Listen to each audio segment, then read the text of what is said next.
draft. I did. I want to see it instantly goes live. Dude. Well, let's go live then.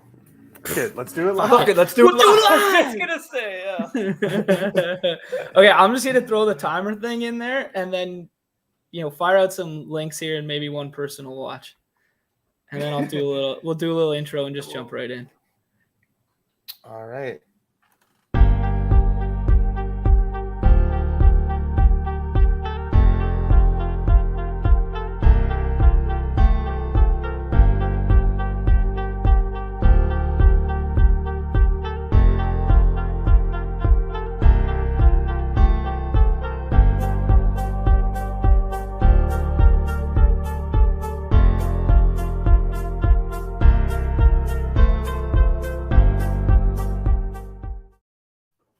Yo, what's going on, lads? Coming off the first stream, hot last night. We gave you the Sal Perez. We gave you that Oakland stack. The people were all over it. We told you to fade Nola at ADP. We were on one last night. Way to go, boys. Yo, let me throw this electric. Boom! Every Badge time. Bros. Let's go, Badge Bros. Every time. Yeah, that was an interesting night, man. To kind of play off what you said, that was not how I expected a lot of those things to go at all. Getting and what's crazy, I know you won the double entry, which is awesome. Congratulations. Well done. Merci beaucoup. Yeah. An Aaron Nola team won the 1.5K last night. Yeah, I saw that. I did not notice that. What was the build? Here, maybe I can. Here, I'll pull it up. I think I'm sharing my screen with you. I'll pull up. Here, I'll add it in here. Pull up that build, and we can chat through that one. That's interesting. Nola must have fallen. He must have been like a third round Nola kind of thing. It was our boy Shimmy. I'm pretty sure. Yeah. Yes, it was. Yep. Good player. You might need to zoom on that a little bit. Yep. You're way ahead of me. Don't mind me. Are you kidding me? Are we master streamers now? Look at this team. I mean, it is the Eloy. Look at us. The Eloy. Look at us. Do I need to zoom in more? That's good. No, we got it. I mean, it's. You can see right there, one off Vlad, and then a triple Yankee. So the 3-1-1. But with Nola at a 1, I'm really surprised that was able to happen. Where did he draft him to? Well, he must have fallen back because he goes Judge 1, and then he takes him at that 2-3 turn. Yeah. So his 2-3 turn was Vlad Nola.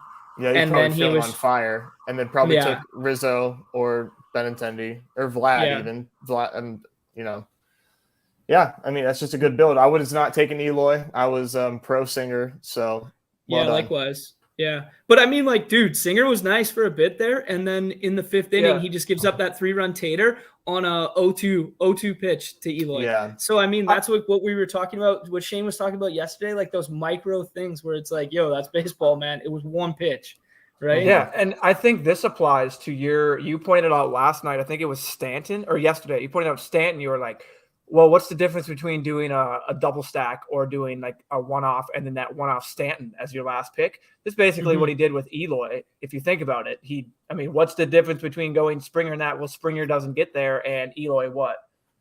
Right. Has a help in front of it, so of course can't see. What is that, 24 point? Yeah, you love that. He helps back up, but I think it was 24 points. So, I mean, right. That was 24. That's what you needed. I don't know. Springer, he got 3. So there you go. Yeah. Those little things, when we talk about, it's just if you're our boy Shimmy, who's doing a lot of lineups, maybe he has a software where he's but I bet he's doing somewhere where he's tracking. He's known that, all right, I've done something similar to this. Let me just do something his builds are very. He'll basically do the same thing throughout, and then he'll get different in 1 or 2 spots, and his lineups will look very similar, and just kind of a mix of those guys. So. Yeah, I like that. It's just literally what you did with that Stanton call, except he did it here. So right, yeah. So building that 3-1-1 as the 2 one-off guys being power pop stud players, right? Mm-hmm. Yeah, exactly. I would see it now. It's interesting to me. Springer had an ADP that was deep in the 30s there. It's interesting to me if Springer was there, because let's assume for the sake of this build that Springer wasn't there. You know what I mean? Because do you think his instinct was to go Springer, or do you think his instinct's like, okay, maybe I have this combo with Springer. I'm building 51 lineups. I got to get different here. And then he gets different with it. You know what I'm saying? Yeah, no, I think it could be a combinations of that. It could be a combination of he wanted to get different. He knew Springer was gone. It was an auto pick. There's so many different things that could have happened to get there. I mean, we kind of talked yesterday too. We were drafting a team, and I had threw out the idea of one of our one-off guys being a power bat that is being low owned as a way to get unique. And this is an example of that, where I don't think. I mean, by the looks of this, Eloy was one of his last picks, and I like doing that whenever I draft. Yeah. No, I love it. All right, let's jump into today's slate here. I'll pull up some if you want that.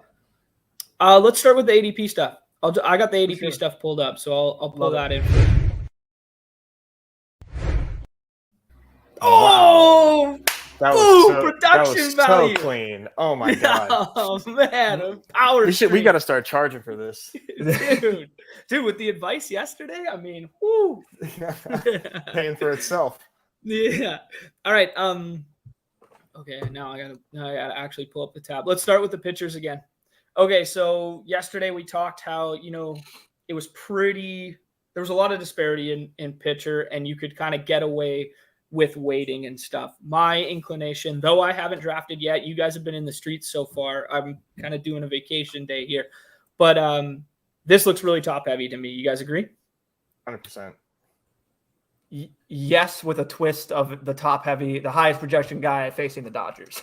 So right, yeah. So it is top. I agree. There's three for my projections, three clear cut guys, but it's a unique when you have the best pitcher in baseball facing the best lineup in baseball. So right. Yeah. No. So okay, here let's look at this. Let's look at the ADPs right here. We got 8, 10, 20 on Cole DeGrom right. Are we agreeing with those price points? Who do you like best at their price? As you can, if you want to. I mean, it seems pretty flat to me. Okay. I think Cole is intriguing because he's so prone to give up long balls, and now that the Angels have Trout back in there, that is, that makes him much more of a formidable foe than what they used to be, where they were just like K merchants. So, but Cole can still get there because they still have a lot of guys that can strike out. But at 8, I'm not eager to get him there. If I'm volume drafting, I'm probably going to mix in a little bit of Cole here and there, but not a ton. I would take DeGrom over him. I know DeGrom's facing the hottest team in baseball, but it's Jacob DeGrom. I would take his floor over everybody else's floor. I think that he's at least a top 3 option tonight, even if he doesn't get there at 1. And then Kyle Wright, I like Kyle Wright. I think that he has the opportunity to kind of break the slate today. Numi, where you at?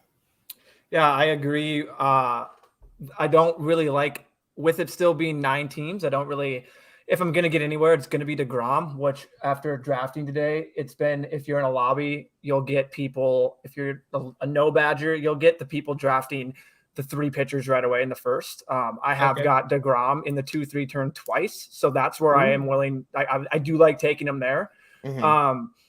Because the only Dodgers being drafted are the top 3. It's the only ADPs. So it's, there's no really leverage against the Dodger team. They're really not being drafted, but yeah, I would go DeGrom, Cole, and something for the projections that I use, which is the bat. And then just looking off Plate IQ,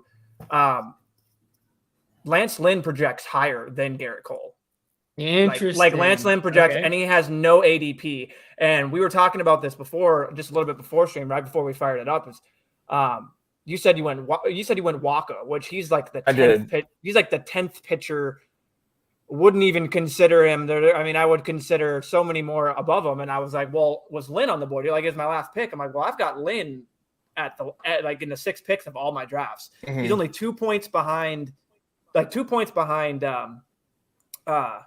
DeGrom. In ceiling, he's only a point behind him, and then he's ahead of Cole. Now this I could update this, and he could have updated it, and he could have dropped. So let's see if all what I'm talking is just. But point still stands that Bad X loves Lynn basically, and it's gotten a little smaller. But I mean, if you look at Lance Lynn's stats, which I could just pull up that, I don't even have to go out like straight. Just what is a projection of him, but.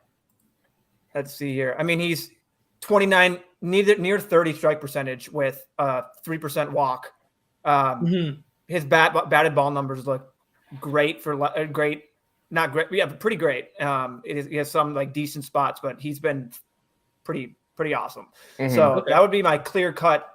Like that's why I'm willing to wait on pitcher. That's kind of my thing. Right. Yeah. I think more often than not, I think the safe bet is definitely to wait, and because like you said, Lance goes late. But go ahead, and John. then for sure Kyle Wright after that, and then for me it's Kyle Wright, and then I can either get Lynn or Joe Ryan in the last. So that's what I've been doing nonstop. That's been my initial instinct was anytime DeGrom falls, because any slate that DeGrom's on. He's usually gone by the third pick. He's the 101. Usually, or him judge or judge him, and then we kind of play the draft from there. So in some respects, I'm just like, if I can build out a lineup and fall my way into DeGrom in the second, or even at that 2-3 turn, I'm going to do it every single time it's there because it's such a quote unquote rare build slate over slate. Mm-hmm. Yeah, I do. I think at a certain point, I think DeGrom, to me, I know it's the Dodgers, and it could bite me. Like I said, I admit that I think his ceiling is lower than usual, but just like you said, it's DeGrom. I think the floor that he gives you in something like this, where Lynn, we've seen Lynn get just blown up. And I think the Royals are a team that have the odd pop capability. I like Lynn. I'm not disagreeing with the projections, but the way I the way I see it in my brain, I think about the way some of these things can go. And I'm like, oh, Lynn could put up a negative 0.3. Or, but I think Waka has a safer floor there. But just the way that I like to think about it, some of these late round guys, it feels so much nicer, like you said, to get DeGrom in the third if he falls in these lobbies. Mm-hmm. Yeah, I think that's my ideal construction from there. I mean, granted, does he fall? Does that happen in actuality? Who knows? But my ideal construction when looking at a slate like today is to see DeGrom fall one maybe mid-second, kind of like that. But if that ADP 10 is true and actual, I'm gonna eat that for a bit until he pushes up. When all the last minute fill the lobby guys start showing up at 3 p.m. or whatever it is, right? An hour before slate. Okay, cool. Let's jump into sticks, eh? Let me we're sharing my screen right now. Numi. I was like, yo, Numi, where are you at here? Okay. Okay, so interesting spot here, having not drafted yet. To see Ohtani pushed up so high in a Cole matchup, but then Cole's ADP also being the highest amongst pitcher. Right. Is that setting up some deterrence for you guys in certain bills? What side of that are you finding yourself on? What are we interested in there? Numi, what are we at?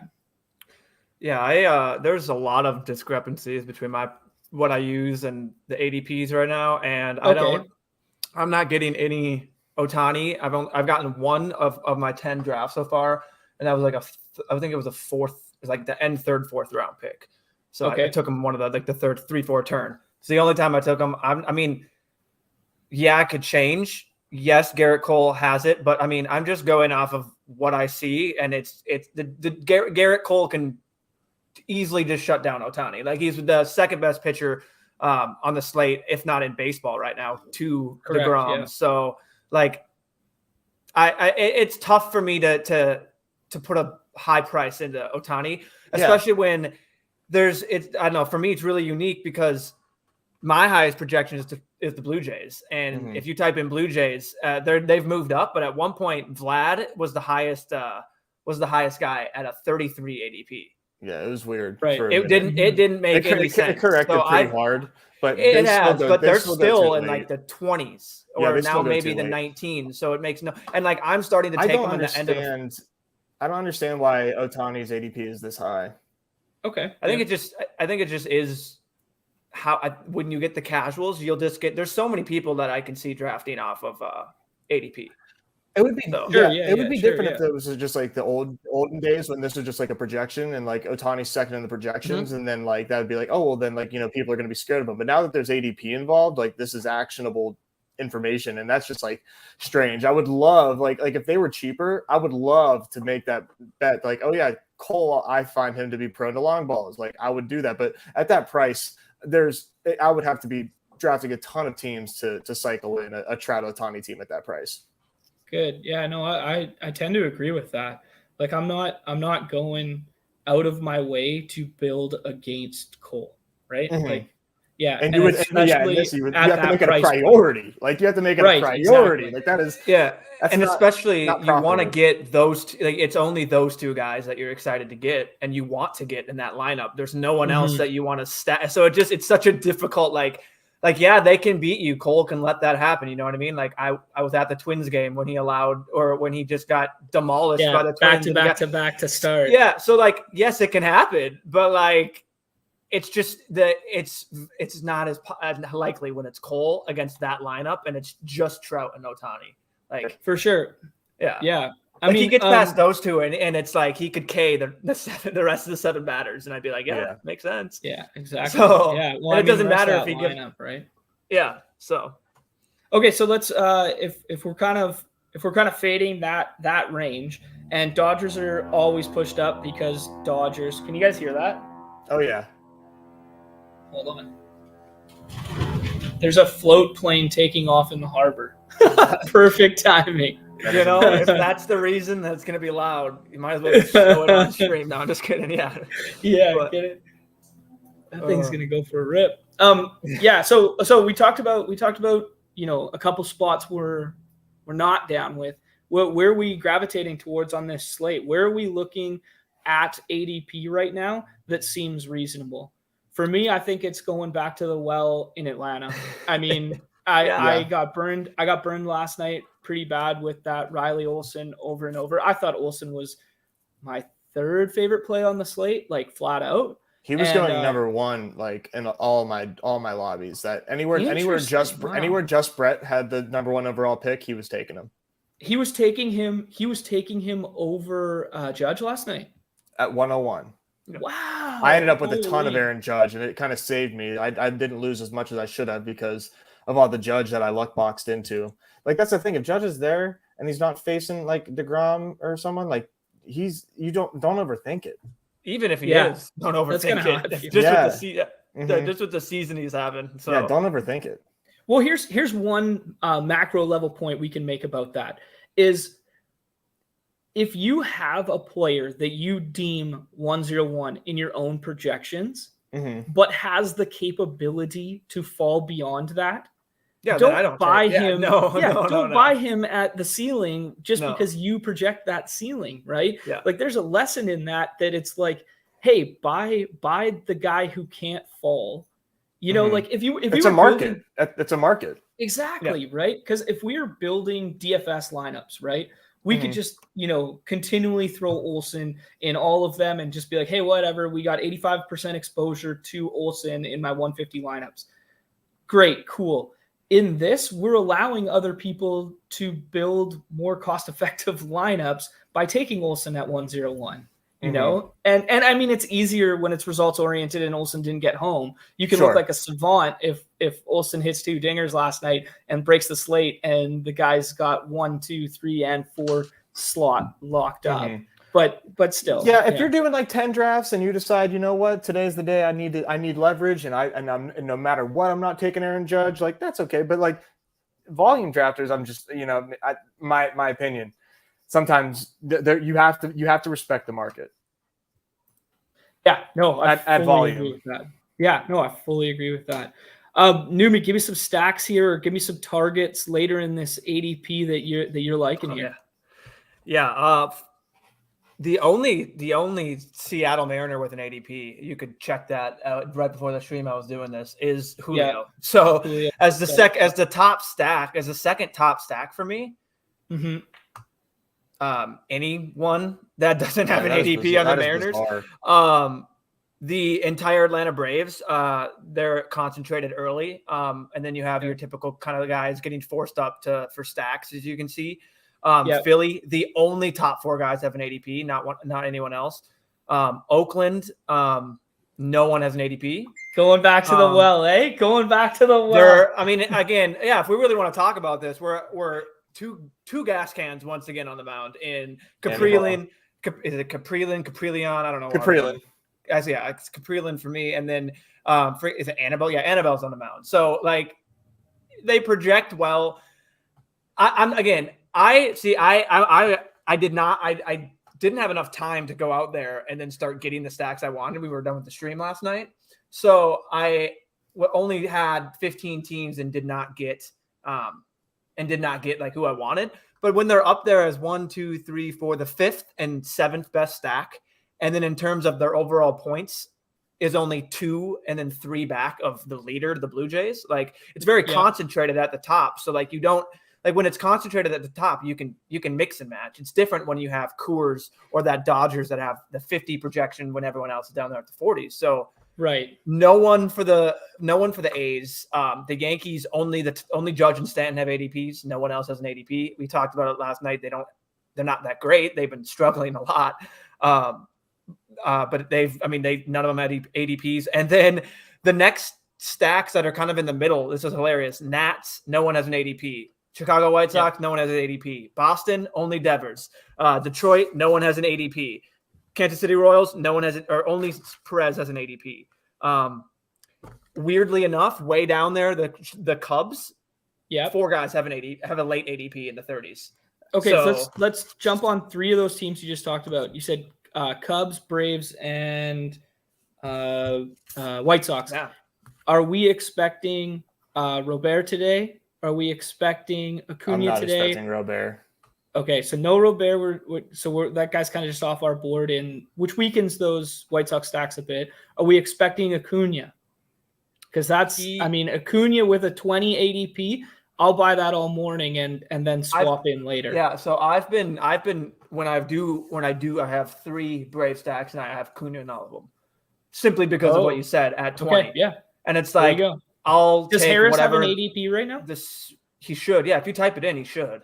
Okay. No, I'm just confirming because last night it worked out better because Harris didn't have an ADP in the morning. Mm-hmm. Then Acuna was out, and you could swap to Harris, and you were kind of like it was almost like a moot point, right? It was fine. Yeah, I just think basically to wrap a bow on it, it's very concentrated at the top, and there's no one pulling away, and between the top even 10 teams, it's only 6 points. So with a lot of them not having ADPs, I think you could, and this is a time, you could just get so different in so many different drafts. And it's not like you're getting different to get different because they project just almost the same. So, okay. Well, you're not really doing yourself a disservice.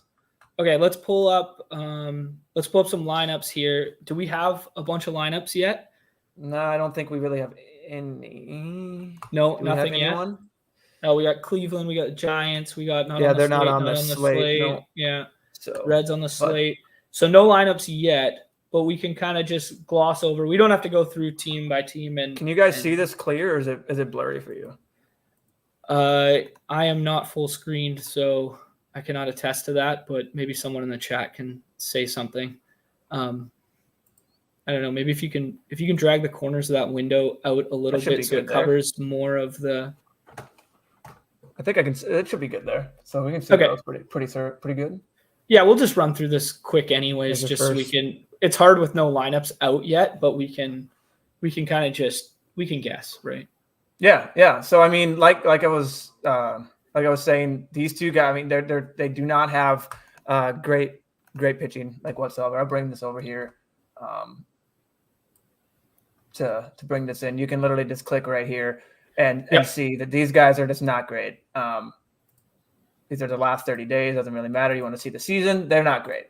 The batters aren't that great either. But when you have pitchers that just simply are not good, they project. Okay, here, Newbie, for 1 second, jump back there, slow it down for half a second here, and tell me what you're seeing on Plate IQ that suggests not good. What do we? So when I look at it, my first thing I look at is their K and walk percentage. And then obviously XFIP is right there. it's really nice. It can tell you everything you need to know.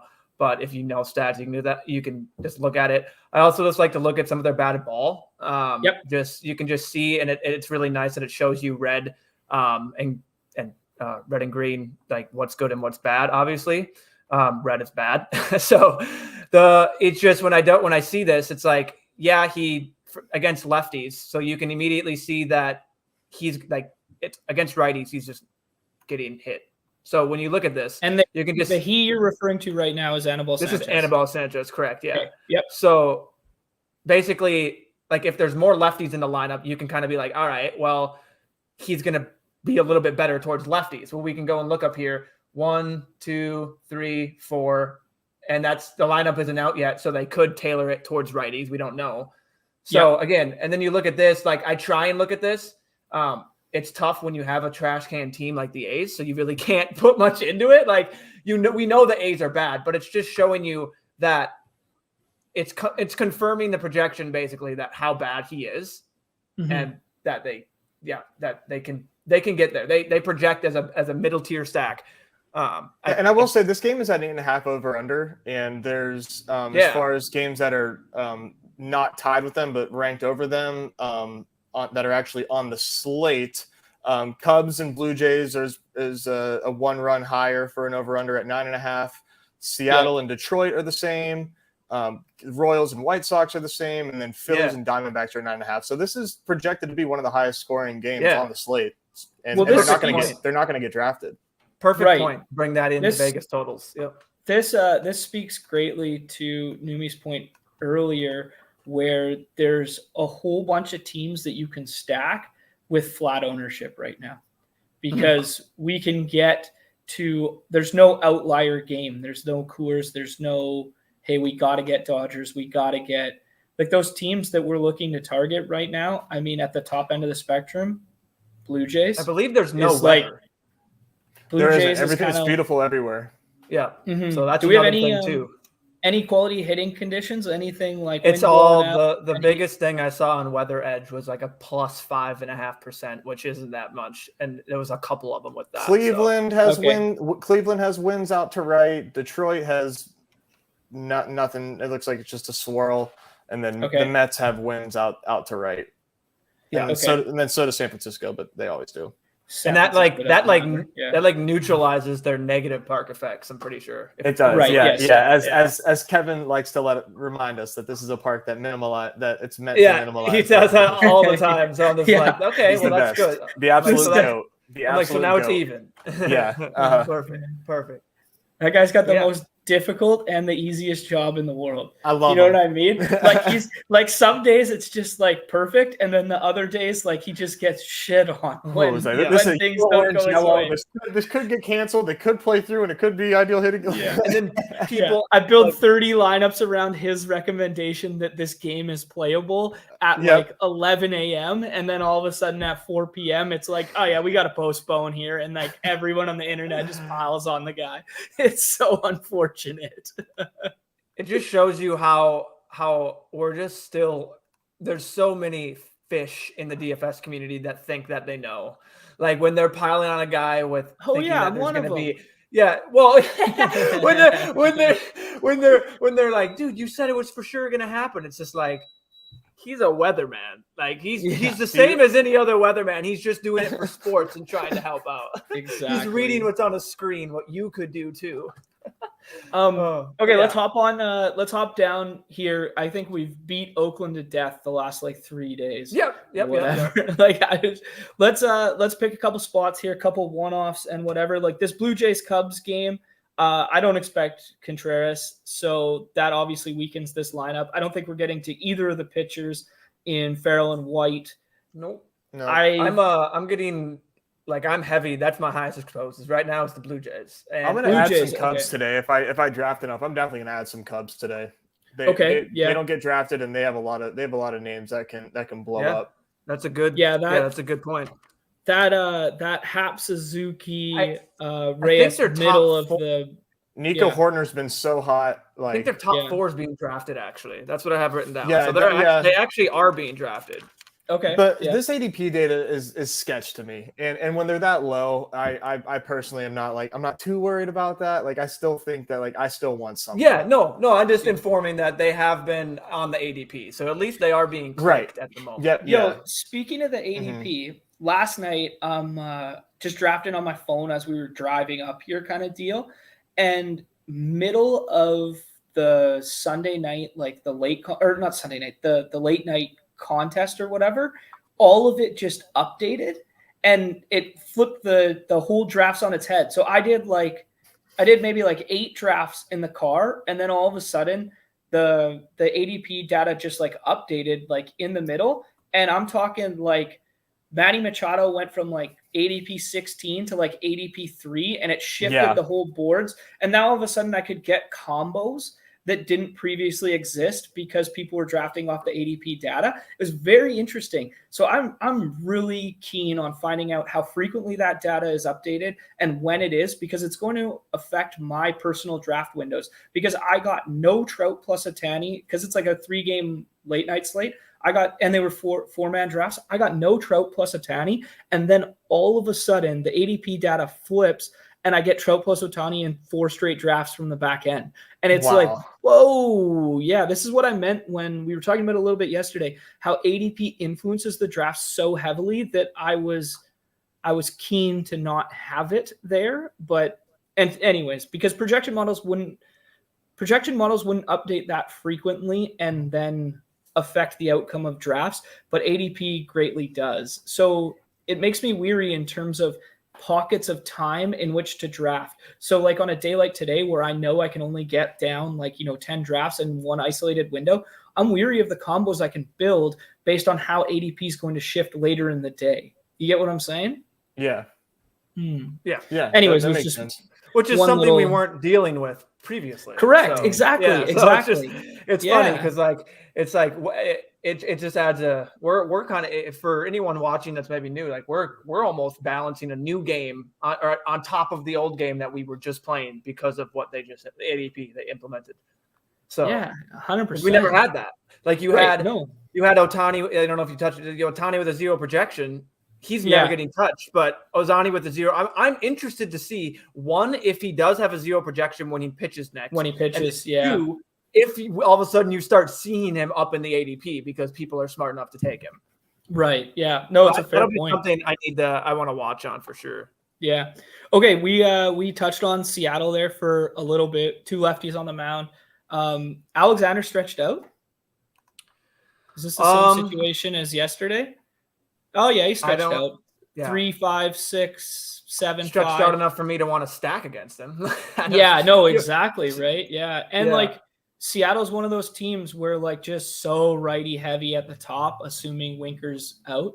So assuming they don't go lefty. Although Winker's weird, man. Last year he was terrible against lefties. This year his WRC plus is higher against lefties, which is just bizarre. That right? That is strange. Man. It is strange. Yeah. All his pop, he was a terrible positive splits guy last year, and then this year, granted small sample size, it's probably 300 plate appearances. He was hurt for a bit. Reverse splits guy all of a sudden. That's why I didn't draft Winker, because I'm I thought he could at one point be platoon. If there's a lefty on the mound, he's just I can't put him out there. The dude was right. Awful. Yeah. And especially when that outfield looked deep early in the year, when it was Kyle Lewis is coming back. Oh man, Haniger's going to be there. Julio's going to be there. He's starting on the roster. It's where are all these pieces going to fit? Adam Frazier can jump to the outfield. It's whoa, is Winker going to get platooned out here? Don't forget Jared Kelenic. There was some Jared Kelenic hype. Yeah, exactly. He's another lefty, so it's gross. Yeah. An interesting thing here I'll touch on about we already did, but about these Mariners is this is the only guy being drafted in a first round prize. He's the only one with an ADP. So as my second stack, again, I was saying, it makes it so when it's congested at the top, it's when I get to the Braves, it's not again I don't want them, but I have my DFS mind where it's I'm more concentrated. Or to I more of a concerted effort to be I'm going to go a little lower on them if everyone is going to draft them over and over and over. But when you look at the top 2 teams and there's only 4 guys combined on those with in ADP, it's like that intrigues me. It's like I want to continue to stack them now. Like then you move. It's like so that's something that's really interesting with Seattle and also the Blue Jays, but. With only one guy having an ADP at a first round price, and then all these other guys are free, and they're quality hitters with pop that are free. Like France, Haniger, Suarez, they all have break the slate potential. Like they all have 2 home run upside any given day, right? Yep. Yeah. Okay. I don't know. Whatever you want to say this about is Detroit. Probably Detroit's the biggest better thing against about the game. lefties. Detroit's better against lefties. We'll say that. But we were talking about floor pitchers. I mean, Marco's kind of like, if you get squeezed out of some targets you want, I might mix him in the same capacity I mixed in Singer last night. Like if I'm building 51, that's a quality start win potential right there. Right? Like, 3 or 4, get that 5 points, 2 strikeouts. But... Yeah, exactly. Yeah, 100%. But still, good floor in theory. For sure. Yeah, exactly. Okay, we kind of beat Mets Dodgers to death, setting up for pitchers duel. No one's ever going to fault you if you get to Dodgers. No one's ever going to fault you if you get to Mets, especially with all that right-handed pop in the middle versus Anderson. Yeah, I don't know. Anything else to add, boys? And the fact that these guys are being drafted so highly as it currently stands, I'm probably good. If anything, I got a little man crush on Gavin Lux. Maybe I would try to get crazy, throw him out there. Maybe get crazy, throw out Eduardo Escobar or Mark Canha, but I'm not going to take the highly picked guys today. You were on Canha last night, and Canha goes yeah. Bro, I mean, he just rakes. It's just what he does. He's a professional hitter. Man, him and Ty France are the same dude. Him and Ty France are the same dude at different positions. They just go out there. They hit damn near 300. They get hit by pitches. They show up every day. Like they're just those guys, man. I wish Canha could slug like France, but otherwise. Yeah. Wasn't France going hitless in his last 20 games? And then you suggested that we take him. You were like, I'm like, dude, he's like, I know. His slash line has a 0 to start every single number in the past 2 weeks. Let's take Ty France. Let's just take that. No one's gonna take him. Off. And it goes off. Yeah. You love it. No, it's like recent results don't matter, right? They don't. They shouldn't. Man, I don't really like the Dodgers. They don't project well, especially. Even if if I'm sitting at the last 3 picks in my draft and somehow Mookie, Trey, and Freddie are sitting there, and I could somehow align to get 2, if not 3 of them, hey, I might do it. That's where I'm at. Mets don't really want to go towards them. They're being drafted a lot for not being projected well. I'll probably have a couple. So if I do, I fully agree with that. We talked about Braves, how we like the stack potential of Braves. They're priced up. Acuna's cheap right now. We can throw some darts at Acuna and hope he's in the lineup. This is one thing that I'll just say as an overarching thing about an Acuna situation like today. The difference in DFS and the difference in Underdog is you have the ability to build super teams in the fact that you can get guys that have $5K plus salaries all on the same team where you don't have that ability in DFS, right? Yep. And anytime I can shot take on what is a first round talent and then just swap them in later, I'm taking those shots. Yesterday, I get bit a little bit because through 15 drafts, I had 10 Yordan and 6 or 7 Acuna.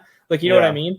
And it hurts sometimes, but when I'm firing 51 bullets, give me that, right? Let me eat that. And especially if you're someone that's on top of these undrafted guys that have an Eloy. You probably could have swapped Eloy on almost all of your lineups, or any other White Sox batter you could have swapped in there. So I guess one thing that just a little note, if you're drafting enough and you really care a lot, because you can't look at your draft board and you're taking Acuna, maybe screenshot your draft board, know who was taken, and know who you can swap in there if you know that you might have to swap him out. Right. Yeah, no, 100%. Yeah. Ben's all over it. Ben knows what's up here. He's saying exactly that. I missed that. I just stepped all over his take, But yeah, I fully concur with that ideology, right? One thing I will say about Feltner is Feltner low-key has nice stuff. Like, that's just one thing I'll just say as a blanket baseball bro take. Like, Feltner low-key has nice stuff. He's gotten tagged up, and he's not going to project well, and he's whatever. But as a, like, baseball player, like, I actually think he's kind of decent away from Coors. But whatever. He's probably going to get shit on today because it's Atlanta. Bo Sox and Twins. New, are you going back to that Twins well or what, man? You telling us again to get after Nick Gordon, or what's going on here? Yeah, they're not projecting that well. They're not projecting terribly. They have a decent total. So, I mean, my homer will have me have some of them. Yeah, Walker's been doing recently. He's been doing a lot better than he has been over the season. But if you look at his season stuff, I mean, he hasn't been great. I'll pull this up here. I thought it. I want to make sure I say that and be confident in it. Yeah, so this is his season stuff. And then if I go to his last 30 days. Walker had that one nice start after the IL. He pitched Sunday Night Baseball against the Yankees coming off the IL. And it was like, whoa, who is this guy? Like, this is Walker from 2016 all of a sudden. But then it's kind of, fallen off since then kind of deal. Yeah. If anything, it would be, again, I would target lefties. So, again, I would do the same preach. I would be Arise, Kepler, Gordon, future Hall of Famer Jake Cave. I just want to mention that. And then if you just really – and then, me – I'll probably do it just because I'm a sicko, and I'll have one or two Sandy Leone shares if you start. So. Oh, I like it. Okay, that's a good way to get different. But I don't really. It's not like a hard sell like last night. But I now that's not a hard sell. They're probably going to be breaking the slate. So anything I'm like hesitant on, just jump aboard that. You got me wanting to throw in a little like Jose Miranda, Max Kepler duos in my little back end, middle of the order. Kepler's been god awful recently, like truly bad. But like if you look, he hasn't been Kane. He just hasn't been like his luck will turn around. Like basically, he's been putting the ball in play. He hasn't been out there just Kane like. That's good. That's good. Those are the guys that you want to like buy in on. That if the batted ball profile like that's like fantasy baseball analytics 101. That's the guy where just like, what's the BABIP? What's the BABIP say? Like, just do BABIP analysis. Trying to figure out like, is it luck or has he just actually been trash? And Miranda, since he's a righty against a righty, I don't think is going to get picked a lot, and he has a lot of. There's pop. No one on the Twins being drafted. Yeah. So like, as far as somebody that has that 14-point swing, he's one of them. But love it. Yes. Okay, I wouldn't advocate to go against Joe Ryan right now. I think he's been dealing. So I like Joe. I like going for Joe Ryan. There's a reason. There's a reason why Michael Wacha, with his past performance, is they're still a dog. I know that they're in Minnesota, but I agree. I think the Red Sox have been a little bit stinky this year. They've been doing better, but I'm with you. I've got 20% Joe Ryan in my best balls. So. Go ahead. Continue, John. Push us into the playoffs, Joe. Push us into the playoffs. Bailey Ober, come back. Yeah, there you go. Okay, I'm just gonna say this one right now. Next game here, White Sox. No one has an ADP other than Robert. We don't think Robert is gonna play, or if he does, we still think that. I love the White Sox. White Sox against a bad lefty is just, it should make you salivate. Yeah, dude. White Sox against a bad lefty who's getting hit so damn hard the last like 4 or 5 times out. Like, oh my God, I love this spot so much. We got all the righty pop at the top. Like, you don't see that many 60s often, right? In these ratings, right? Yeah, 100%. Give me the righties at the top of this lineup. Give me some top end sticks and then back end stack with Eloy, Abreu, and Vaughn. What do you think? Mm-hmm. Yeah, I think you can get creative, man. I know we kind of poo-pooed the bottom end of this lineup, but Josh Harrison, low-key hits. Elvis Andrus hits, no power, but he hits. Like, you could easily do like a Jimenez, even Grandal if you think he's going to play, and like you can throw in some of these back end guys even if you want to get unique. But the fact that they're free right now, I mean, take the studs. But anytime that there's a nice little like I love looking at bottom half of lineups that I think could kind of shake things up. But yeah, take like the studs. That. There's one name I'll throw in there. He's not in their projected lineup right now. He did not play yesterday, which means I think there's a potential that he can be leading off today, and it's Romy Gonzalez. Gonzalez. Yeah, and this is their last 30-day stats too. So this is something you can just kind of check out and see, like maybe, obviously it's not, again, I know small sample size, but you can just kind of see that Pollock in this last 28 has been dark sheep. I hope you're here. Hot. Elvis Andrews has been hot. I don't know, just little things like if they're, I mean, my tiebreaker, Pollock, Vaughn. I might go Pollock. So who's this Romy Gonzalez guy? I'm unfortunately like not in the loop on Romy. There you go. That's not really going to help you, but there's his AAA. No, you're not going to get that either. So, he's got a 70 WRC plus. He's been leading off though. Yeah, he's been leading off a bit.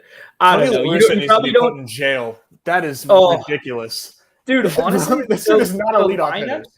The lineups that him and Dusty Baker build are atrocious. Like, I don't think I could command the locker room in the capacity in which they do. So I don't think I could be a manager, but I think I could be a better manager than them when it comes to putting pen to paper with these lineups. And they're not going to fire La Russa, dude, if they don't make the playoffs. They're not, because the owner, I'm pretty sure, like, still has regrets from firing them way back. And then La Russa went on to do good with was it the Cardinals and the A's? Yeah. So that's why he hired him back as like the reclamation project. So he loved it, dude. He's not gonna fire him. I'm telling you, put him in jail. These are crimes. Oh, it's great for us. It's great for a Twins fan, dude. I love it. Oh, yeah, that's true. Yeah, you enjoy. You suck that up. Having a fan scream, "Tony, put Engel in," and then Engel. Yeah, that was a beautiful video to watch. That was incredible. Okay, last two games. Let's jump into some drafts here. Kind of, I don't want these things to run too long, right? The last two games, we got that Yankees-Angels game. I mean, we kind of talked about that one right off the hop, that we don't really understand the Trout Ohtani ADP. But that being said, you kind of want to mix them when you can mix them together. And Cole, not a target of ours, but if he slips, he's there. I'm partial to draft DeGrom when he falls over Cole, and I'm partial to draft Wright over both of them at ADP as of right now. Tend to agree there, guys? Yeah. I think we kind of touched on those quite a bit, so I don't really have anything I'll else wait to add for there. Lynn or Ryan at the end. Sure. I won't have no Kyle Wright if I have to draft him in the middle of the draft. Nothing against him. It's just Lynn. Yeah, just price adjusted. So just price adjusted. For me, it's a floor. I think he has a pretty high floor, and he got a decent K percentage. Or at one point was striking out, has some good strikeout games. So I like him as a pretty high floor. Okay, and then no one's ever going to fault you if you get to Yankee sticks, like middle of the order bats there. Torres was out yesterday, right? Torres was out yesterday. Yeah. Torres was out yesterday, so, I mean, Torres probably factors in the middle of that, the way that they do those rotations, right? Like Boone gives someone a day off every day kind of deal, and I would rather have Torres built into a stack than Donaldson and LeMahieu, the way shit's been going recently. Anyways, that's just my one takeaway there. And then last game of the night, big total here comparatively. We said pretty flat totals, but 5 on the Phillies side, 4.5 on the D-backs side there, depending where you're looking. Are we getting to Phillies and D-backs tonight? I think you have to. Yeah. Yeah. I like Phillies a lot. Like their ADPs D-backs were not as high as they should be for a game this high against. I don't know if it's because Tommy Henry's a lefty and people are kind of like, they really like to play platoons. They love it. They love it. Yeah. There's no I got Schwarber and Harper, and that was like my secondary stack on my first draft today. Yeah, I was just gonna say I got a Schwarber Harper like as my last 2 picks, as my 4th, 5th before my pitcher. Good Lord. So wow. Yeah, that was my like one of few of that habit. It's not like I get that often, but I mean that's happened. So Harper had like a 15 ADP at one point. Yeah. So yeah, it was 13 whenever I drafted. Gotcha. Okay, so I must have moved up a little bit. So, but yeah, I think we hop into some drafts since we got Mr. Chief with the itch. Yeah. Yeah, he's got the itch. I'm gonna hop right in here. Let's go. I'm gonna take. Do you want one of us to do it? No, I want to get some entries in because I know it's the girl's 30th birthday today. She's currently at the spa. I gotta take advantage of these next 32 minutes and jump in. What is going on here? Allow notification. What is this? Nice. That'd be nice. Yeah. There we go. So we got my Underdog browser notifications on. Oh, Jalen Rieger to the Vikings. I didn't want to. I should have told you. What is that reaction? Like, how do I react to that? It's KJ Osborne season, so they gave up a 4th in two drafts from now, and I think a 6th or 7th. So like, not the worst capital for Jalen Rieger. Yeah, and they lost BB Johnson for the year. BC, so BC, dude. BC. Oh my God, it hurt me so bad. I love him. I think really? It's just so. Well, he's not like drafting him, just as a right. Sure. As a human being. He tore his ACL. He tore his ACL, came back, battled back, and then was trying to make the team, and then tore his other ACL. Oh. Got it. All right, we pulled ourselves a sicko draft here. We got last night's champ in there. We got Ben in here who's in the chat. We got Dusty in here who's obviously real goated. I mean, just lurking. These guys are lurking. They're picking up this streamer EV. They're like, you know what? Dusty might be using tomorrow's projections or yesterday's projections. I have that. Yeah, give a little insight on that one. Give a little insight. We chat back and forth ever since we were talking previously and MLB, and we chat back and forth for pick'ems, and he sent me a bunch of pick'ems that were accidentally off of yesterday's projections. So he just sends, "Oh no," and I'm just like waiting for the response, and then to get, "Oh, the projections are from yesterday." I'm like, and then I happen to look, and I'm like, "Yeah, Betts is facing DeGrom." Fun. Oh, Ohtani against Cole. Took the over 6.5 fantasy points. That was ballsy. So we're in there coping like he just needs like 2 walks and a steal, like a single walk and a run, like anything, man. A leadoff homer. Keep coping. I love it. But okay, I got a plan right now. As long as Mr. Hyundai does it, yes, I think we know my plan here, boys. Let's see it in action. Let's see it. It depends on. Do it. Do it, Hundley. Yes. Oh, you knew it. You knew he was going there. I knew you he was going to foil me. I'm thinking Harper Schwarber to start here. Yeah, never a bad way to start. Yeah, I kind of like it. I don't envision either of them sitting against a lefty and a bad lefty at that. So I'm thinking I like a little Philly start there. I know you guys probably got it built out in a better capacity with better ADP value, but when I'm only building a couple today, I'm getting my guys. All right, boys? I don't really care about where I like when it comes to baseball. Like, this isn't basketball. Like, you're not getting like projections are not like they for the barbell of baseball. It's not the same as the barbell of the basketball projection. Like, you hit one, like, when is a person ever going to score 11.32 points? Like, what is that projection? Like, it's just, so you see that and you're just like, anything can literally happen. That's what I advocate for. And that's why I like Nez. Really like Nez saying, like, I like to go for bottom of the order, like, because I love that. You're differentiating, immediately getting unique. And if you're doing that in a top stack, you're not really sacrificing much.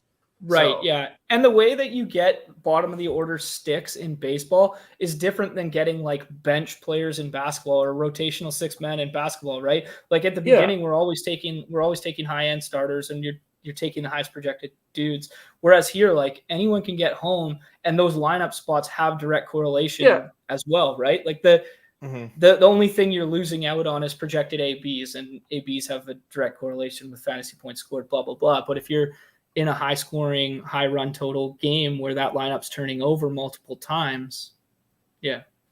Yeah, I think like if you're reaching for the guys in the bottom of the order over the top guys, then you're doing it wrong. But like if you need to build, if you want to build, which I don't see any reason why you couldn't build a Chicago White Sox and a Chicago Cubs stack. Like, if you want those two, you're going to have to get them at a first round value. And it's not like you're doing it wrong. You're just telling yourself that lineup that these two are the teams you're going to need. And like, I feel like so many people are like against doing that and they're scared to do that when that can be the outcome, just as much of the outcome as these top teams. When the, like, again, it's not like we're not going all the way to the bottom barrel when it's so evenly spread out. Well, it's what we talked a little bit about yesterday is game conditions and game environment apply equally to the entirety of a lineup. Yep. Right? Yep. Like, yeah, for sure. Like if you're playing in Coors applies to 1 through 5 the same way it applies 6 through 9. Mm-hmm. Right? Yeah. Okay, what are we thinking here? I know Numi's not on team Kyle Wright, so I'm kind of on team Kyle Wright. We're gonna have to keep scrolling. If I like Teoscar and a Blue Jay, I like 2 Mariners. Okay, if you want let's go. I like Haniger France because let's have a little fun. Okay, there you go. I like Haniger France here. I also really like. My inclination there was to build out backdoor White Sox as well. So you could even still get that one White Sox as it proved last night. Like, you know what I mean? Right. You could just go get that one guy. One off Abreu. I mean, it's interesting in this build by taking Haniger in France opposed to taking France and Suarez is like we've pigeonholed ourselves to an infielder at the end. And there goes Suarez right there from Dusty. Dusty must have Julio. Nice. Dusty has Julio and he's mad at us, eh? Yeah. Yeah. I think if DeGrom had fallen, I would have been inclined to go DeGrom with one White Sox, middle of the order infield stick, and then leave the door open for outfield coming back. But the thing about getting the backdoor White Sox stack is it's 2 outfielders no matter what, because those first 4 lineup slots are all outfielders. And if we're going to build infielders, you're gambling on Grandal being in the lineup, right? Mm-hmm. So do you like White Sox over Blue Jays? I think I like White Sox over Blue Jays to get different at this point in time. I don't. But the Blue Jays aren't being drafted. That's fair. Like there's only. I mean, they are creeping up, but they're still have barely been drafted at the capacity. Like I don't think Bichette, Chapman, unless it's because I did it. Like they don't have ADPs. Kirk, Gurriel. And then I just say that because that's a top stack for me. So okay, yeah. If you type in Toronto in the search just to see, well, like go ahead and make our picks first, and then we can like take a look. But we can mess around. That entire team is free. It's kind of nuts. Okay, I'm kind of inclined to go with a one-off in some capacity. I don't know if Bo's that guy, but I think we're sold on. Bo, yeah, we're sold on. I think Bo's the perfect one to go here because I think for me he's so and Lynn is the pitcher. Okay. Bo was so tilting just as a baseball player, but he has those type of games where he can just just mash and one thing he fits that profile we were just talking about exactly where he could get those 2 home runs and he's hot. Yeah, and he's hot. I love it. One of those other things that I'll say about a guy like Bo when targeting a one-off late stick is I like to target guys who are either top of the order on a team that's going completely undrafted or a guy who's 5 through 9 on a team that's going drafted. And by that, I mean, they're not as readily owned. Does that make sense? I don't think it really matters that much because I think so many people are focusing on stacking. And even if they're not, then I think if they're not focusing on stacking and they do get that guy in a non-one-off, it's going to be very not a good lineup. The only times I've had lineups where I have that one-off is literally where I message you and I go, the Spider-Man meme, because we have the same lineup. So it's like, okay, that makes sense. Like, we happen to be on that, but it's like, I think that maybe a smaller slate, but I think it doesn't matter what team you're from. Like if you're there and you're a top projection on the list for me, like it's hard for me. And that's my biggest flaw, but I would most likely, I don't think you should pigeonhole yourself to being like those certain like structure of one-offs. You know what I mean? Like I think anyone could in capacity be a one-off, just how the drafts go and how I've been seeing. Yeah, because a lot of people focus on stacking. When someone comes into the Discord, the first thing we tell them is, and obviously they know, it's like in some capacity we should at least get one stack. If it's a 2-1-1-1, that's still fine. But like, not many people are doing that. I would say that's not a very common build. Most people like to get the 2s, and if not, then it's just a random one-off that I see sometimes. Yeah, I like it. This is Eric coming in here and saying the nicest thing anyone's ever said about my athletic ability ever. This is like, my tires are full of air right now. I'm completely pumped up. I'm about to go sprint up the hill in the driveway and be like, yeah, I'm coming. I'm putting some reps this year. Yeah, Alanaji, I love it. I'm about to see you boys in the Twin Cities next to with some Viking uniforms on. Yeah, yeah, I look good in purple. I will say, guys, I do have to run. I've got my wife with a numb mouth. I got to run some errands for her, get her some goodies. So I might hop in a draft after this. So if you guys want to see me in the streets, see what I'm doing, go ahead and catch me on there. But this has been a blast as always. I cannot wait for the next one. And we got I think we like quintupled our viewership today. So that's exponential exciting. growth. You ever heard of exponential growth? It applies to our viewership. Let's go. All right, let's all right, Shaney, let's do one more here. See about let's do it. Let's do one more here. Hopefully it fills with some urgency. Sheep, get in here. Who else is out there? Nobody else though. Ben's in there. Come on. Yeah, I'm not gonna join here, guys. For the collusion. Yeah, we should be in the same drafts together. My habit was to go straight to my phone and then draft. So that's why I was like, no, hold on. Yeah. It's like, I know I got the itch, but yeah, I gotcha. Okay, one more here. I suppose I'll just jump in. We don't have the $100. We were just talking about that, dude. I was just thinking about this. They last night they launched another Bulldog or whatever, like the 500 price point. Yeah, is that still what pretty it is? Fast, actually. Has it really? Okay, I haven't been paying much attention. For the 216 entrants, there's already 47. Wow. Okay, that is for a $500 price point. Yeah, $500 price point, single entry. Yeah, I don't know. Like for me personally, I don't know. Maybe it's just because like I'm not as rich or whatever. But I want a couple hundreds. Like I want a couple hundred singles, or I want a couple 3 bullet hundreds. Like I would play this Bulldog if it was 5 entries, $100 each, opposed to a single entry 500. If that makes sense. Yeah. Just like the way my mind works in terms of like coming from poker, coming into this quote unquote, like balancing variance, balancing exposures, etc. I don't know. Just for me personally, that's what I don't know. Yeah. I like it. I know me and Nez actually we're still in the process of doing a slow drafting. We split entries for the Big Dog. So nice. We've been co-drafting Big Dog teams nice. that we've been like snapping back or like discording back and forth. So we have like 3 entries in that are like our shared teams that we're pretty pumped about. That's the only thing that but I like exactly what you said and what Silas said is I like the 3 entry. I like in DFS. I gravitate towards like a 3 entry max. I don't know why. It's just me too. You can hit. I don't know why my brain either that or 5.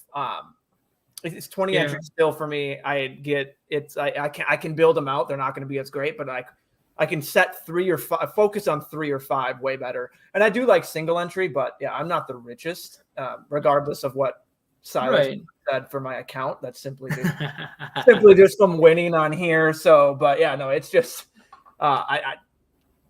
I would like it. That would be fun if they did do a single or a 3 entry max, like $100 price point. Right. Yeah. Fun. I just think the way like time works for me personally, like when they made this 51 entries daily, I was not thrilled because in DFS, it takes me the exact same amount of time to put 150 entries in as it does one, right? Like almost effectively takes me with like using Fantasy Cruncher and whatever. It literally takes me about the same size. Oh, sorry, Numi, you get no say in this one.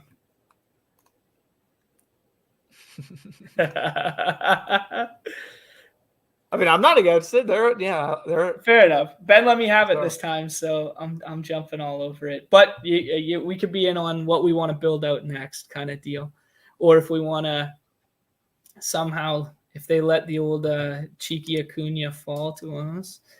Anyways, no, I just I know the streamer EV. I gotta adjust.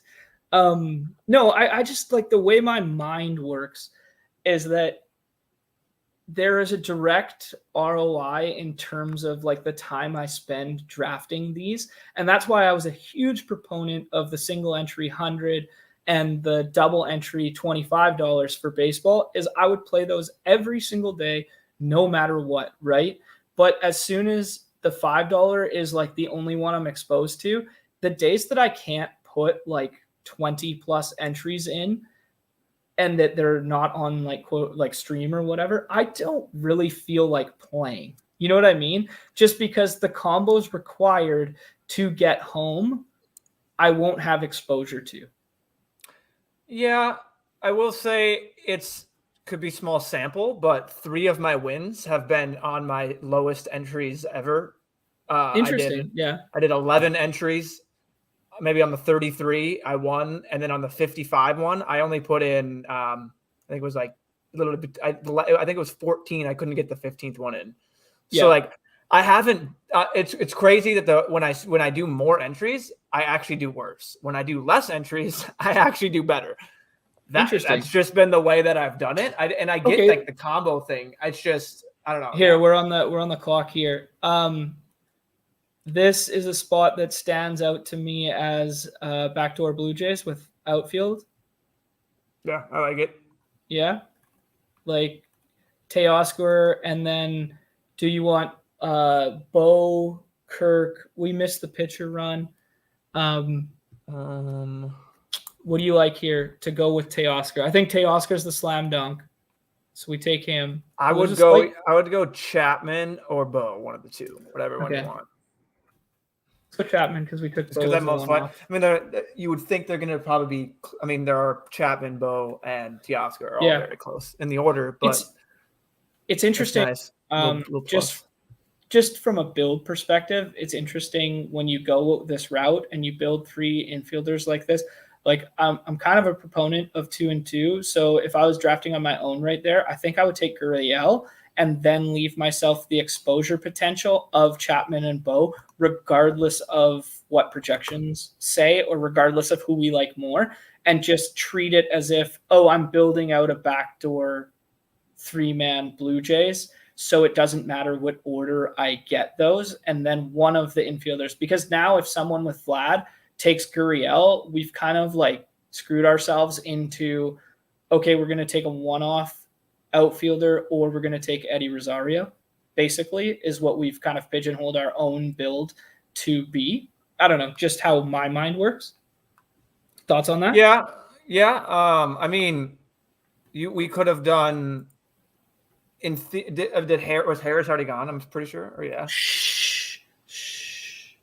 So like in theory, you could have done, instead of Chapman, you could have done double tapped outfielder and done one of those. Yeah, I think that's probably if we weren't you could have done other stuff. I think it's probably what we should have done. Yeah, you could have done Gurriel too, which would have been just fine. So either I like that. Yeah, I don't focus on it. Like it's not my 100%. If I don't get 2-2, it's like it's over. But yeah, it's definitely something I find myself enjoying more when I have the flexibility of being able to do that. So then when your last 2 picks, you're getting that pitcher and then a hitter, not just a certain position. You get a lot more flexibility when you're going up and down that list. Yeah, at the he's showing is the 100 gone for good. It was there yesterday, And it's kind of like they're picking their spots to show it now. It's been hit or miss. Like it could be they're trying a month to ago they were there. Contests, like other contests, like you know what I mean? Like to be honest, I think they don't need to fill Best Ball Mania. I think it's gonna fill. So I think they're kind of worried about it, to be honest. I think they're I mean, at 80% right now. I think they're kind of 83. I think they're kind of the boys were nice enough to let this happen. Yeah, so Harris or Gurriel, either one, coin flip. Yeah, I like I like Harris. What do you like? Yeah, mine would be for the first draft that I've done. I mean, you do Harris because I've done more Gurriel. But yeah. And then I think we're both kind of in agreement here that we like Joe Ryan as a fallback pitcher over everyone else here. I think Joe Ryan's had a worse year. I think his strikeout rate is going to get there. I think he's had a worse year than his. Yeah, he was so hot in the beginning. He kind of faltered in the middle, and now he's kind of coming back around. So I mean, the strikeout rate, I think for me personally, when I'm targeting late round guys based on certain builds, I'm targeting strikeout rate because that's how we score points, right? Or we're targeting quote unquote floor guys like a Marco Gonzalez, where we're chasing quality start and win in a plus favorite matchup. Do you agree with that rationale? Yes, except I'm on the Tigers, so I will not be going Marco. Oh, you're on the Tiger. Okay, cool. Yeah. No, that's I will. It's just when I look at my projections and I see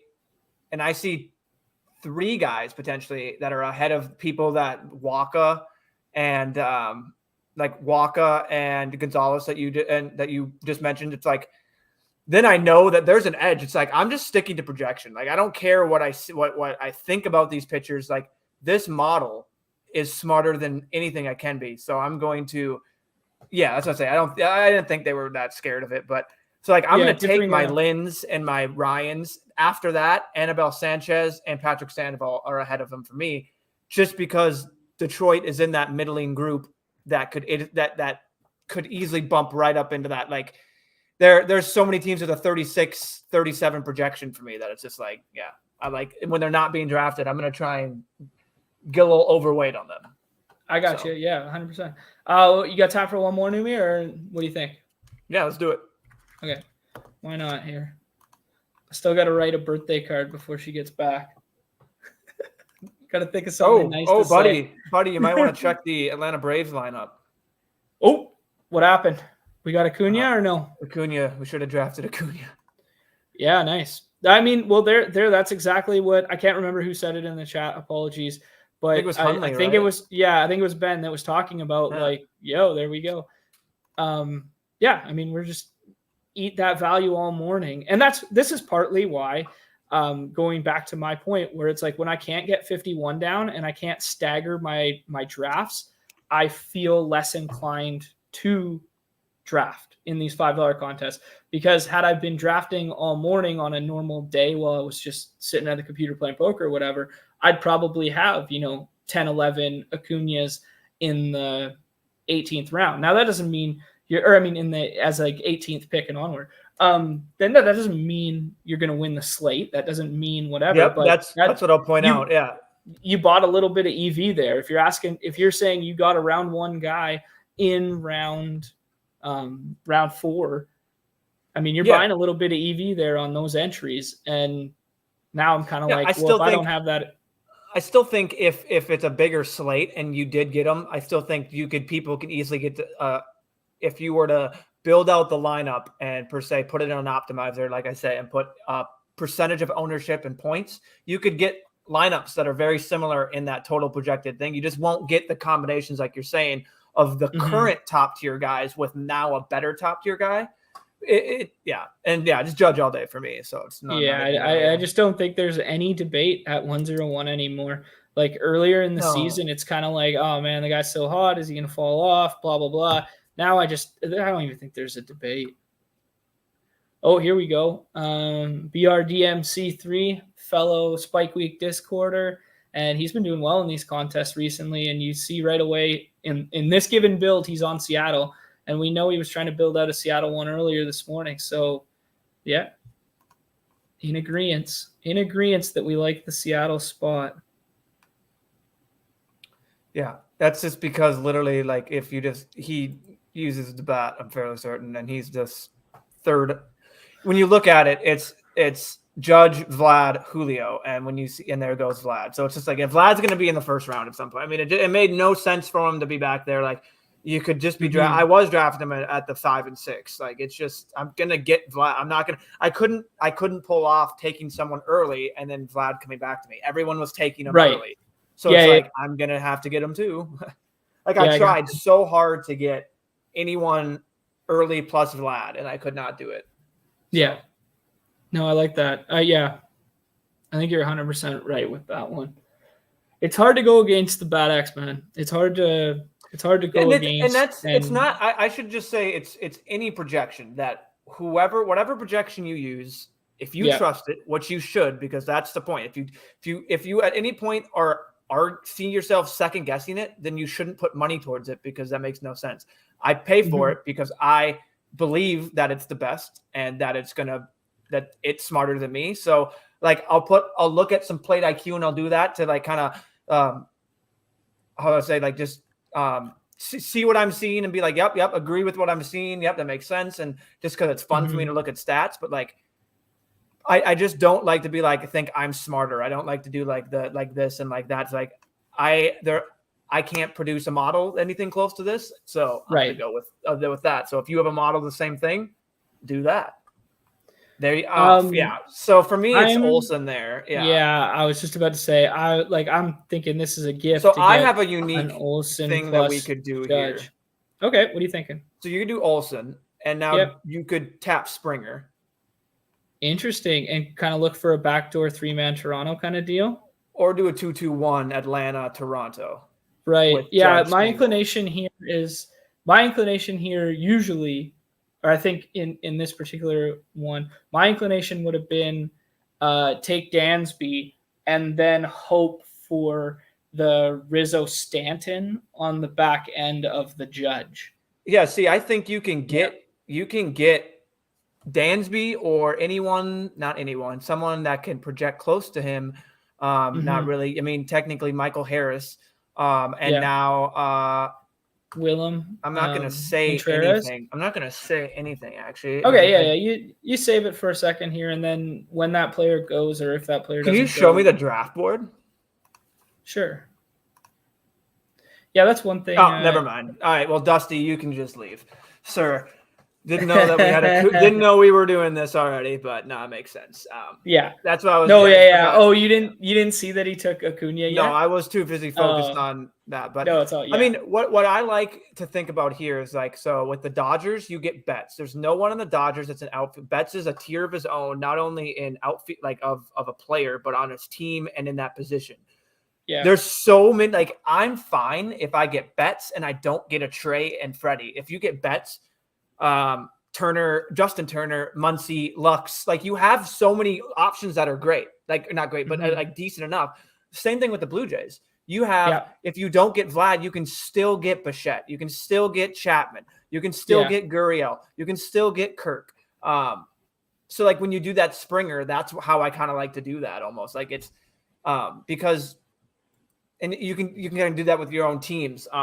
Same thing, I guess, it's different with Seattle, because Julio's the only one going. But in an instance, like, Julio's way better than any outfield on his team. And you can stack all of the infielders are kind of like the same to me, with France, Suarez.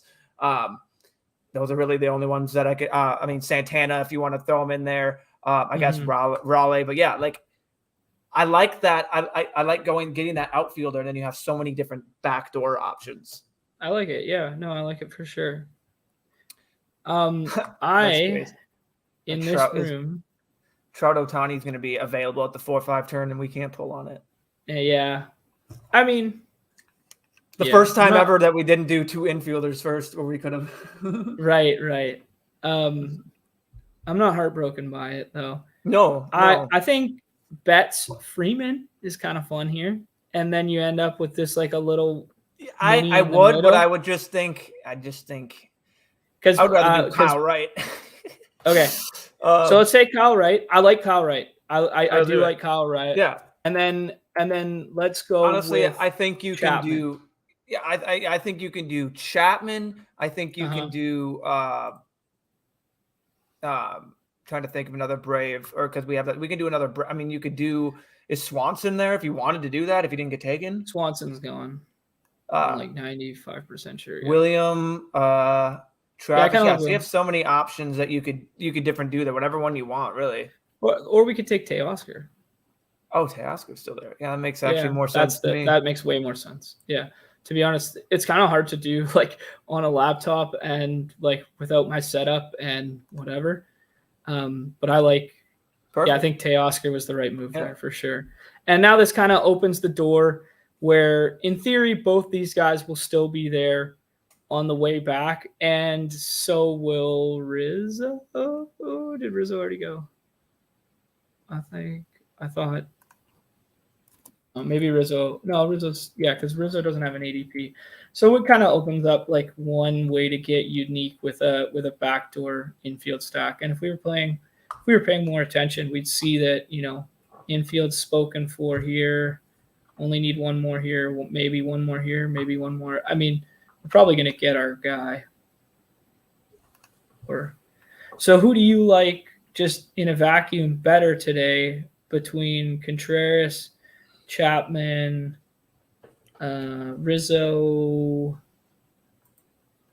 any other Brave or Blue Jay? Blue Jay. It would be that I would throw out there. Chapman, right for me. Interesting, because I think maybe Chapman, Kirk.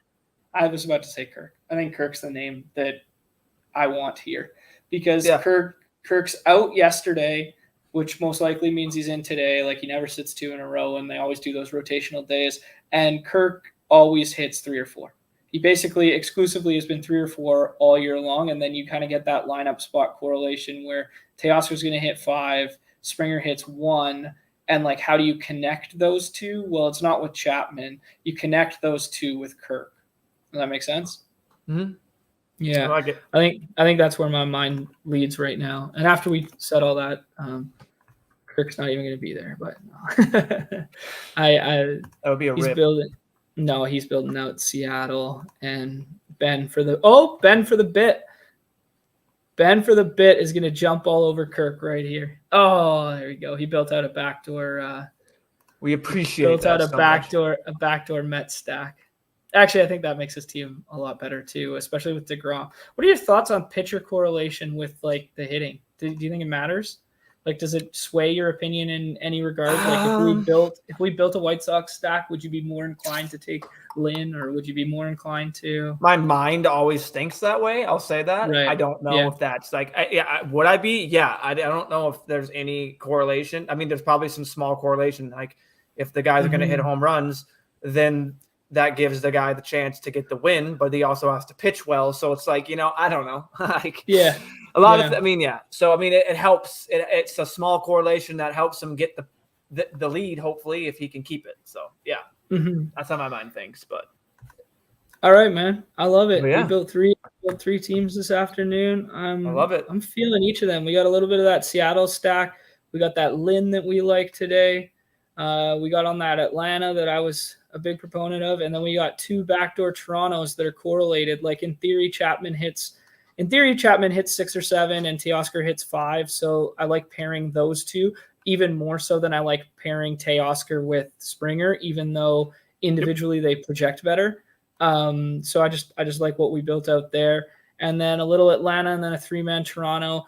I don't know how, like, Judge is a guy that I love to build, like, one-offs with and just be like, he's the best hitter on the planet. Like, just throw him in there kind of deal. But it also does feel, when you get so little Judge in theory, that it feels kind of bad not to build out the correlation because he's surrounded by such good hitters, especially when those hitters are free, like Rizzo and Stanton. But I don't even know. Rizzo's not projected in the starting lineup. Yeah. Okay. Interesting.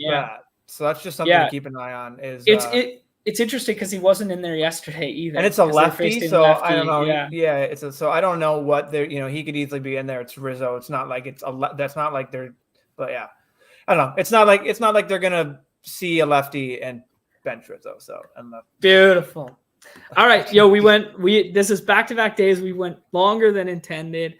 We're going to hop back in here, keep doing these, some rotation of the three of us, some open invite to other badge players that are playing in these sicko games. But appreciate anyone who happened to find this. Shane, appreciate your time, your takes, your insight. This was great, man. Hope you have a wonderful day, and hope one of us ships something tonight, huh? Love it. Yeah. Either us or one of the badge bros. So one of the badge bros. You love to see it. Let's hit out these super sick graphics to end.